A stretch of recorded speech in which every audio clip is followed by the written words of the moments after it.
Hello viewers, আসসালামু আলাইকুম। সবাইকে ওয়েলকাম জানিয়ে নতুন আরও একটি এপিসোড শুরু করছি।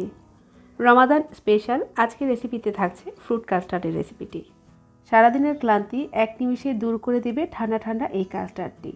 সারাদিন রোজা রাখার পর ইফতারিতে ভাজা পোড়া না খেয়ে এই ধরনের একটা হেলদি ডেজার্টও রাখা যায়।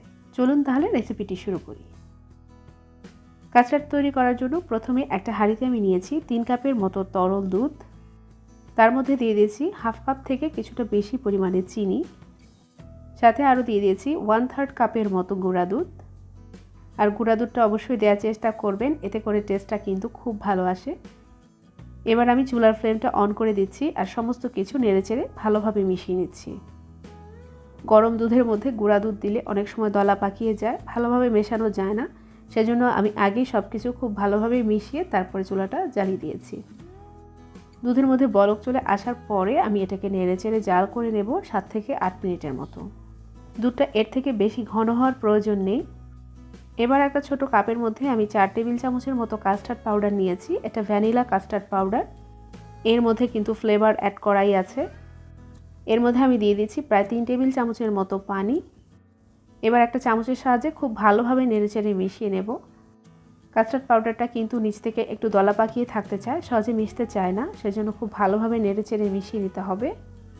কাস্টার্ড পাউডারটা মেশানো হয়ে গেলে এবার আমি আস্তে আস্তে কাস্টার্ড পাউডারটা দিয়ে দিচ্ছি। আর সাথে সাথেই কিন্তু দুধটাকে নেড়েচেড়ে যেতে হবে, তা না হলে কাস্টার্ড পাউডারটা কিন্তু সাথে সাথেই দুধের মধ্যে জমাট বেঁধে যাবে।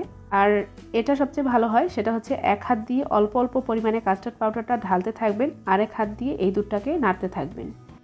আর এতে করে কিন্তু দুধটা আর জমাট বাঁধার সম্ভাবনা থাকে না। প্রায় 4 মিনিটের মতো আমি এইভাবে নেড়েচেড়ে জাল করে নিয়েছি। নাড়াচাড়া কিন্তু বন্ধ করা যাবে না, এতে করে দুধটা কিন্তু অনেকটাই ঘন হয়ে এসেছে, আর ঠান্ডা হতে হতে এটা আরও ঘন হয়ে যাবে। এবার চুলার ফ্লেম বন্ধ করে দিয়ে সাথে সাথে এটা আমি একটা বাটিতে ঢেলে নিচ্ছি। ঠান্ডা হওয়ার পর একটা চামচের সাহায্যে একটু নেড়েচেড়ে আমি দেখিয়ে দিচ্ছি, এটা কিন্তু অনেকটাই ঘন হয়ে গেছে, আর এরকম ঘনত্বই থাকতে হবে। আর এই কাস্টার্ডের দুধটা অতিরিক্ত পাতলা হলেও খেতে ভালো লাগে না, আর একেবারে ঘন হলেও খেতে কিন্তু ভালো লাগে না। এই দুধটাকে আমি নর্মাল ফ্রিজে রেখে 2 ঘন্টার মতো ঠান্ডা করে নিয়েছি। ও আরেকটা কথা, সেটা হচ্ছে আপনারা যখনই পরিবেশন করবেন কাস্টার্ডটা, তখনই আপনারা ফলগুলো মিশিয়ে নেবেন। এর আগে কিন্তু ফল মিশিয়ে ফ্রিজে রেখে দিবেন না, এতে করে পানি ছেড়ে দেওয়ার সম্ভাবনা থাকে। এবার আমি এখানে 1 কাপের মতো কিউব করে কাটা আপেল দিয়ে দিচ্ছি। ছোট সাইজ করে কেটে নেওয়া হাফ কাপের মতো আঙ্গুর দিয়ে দিচ্ছি। দিয়ে দিচ্ছি স্লাইস করা 2টি কলা। লাল আঙ্গুর দিয়ে দিচ্ছি হাফ কাপের মতো, হাতের কাছে না থাকলে বাদ দিতে পারেন। দিয়ে দিচ্ছি হাফ কাপের মতো খেজুর কুচি, আর এই কাস্টার্ডের মধ্যে খেজুরটা খেতে কিন্তু অসম্ভব ভালো লাগে। 1/3 কাপের মতো ডালিম দিয়ে দিচ্ছি। এবার সব কিছু খুব ভালোভাবে মিশিয়ে নেব। আর আমি যেই ফলগুলো দিয়েছি আপনারাও সেই ফলগুলোই দিতে হবে, এমন কোনো কথা নেই।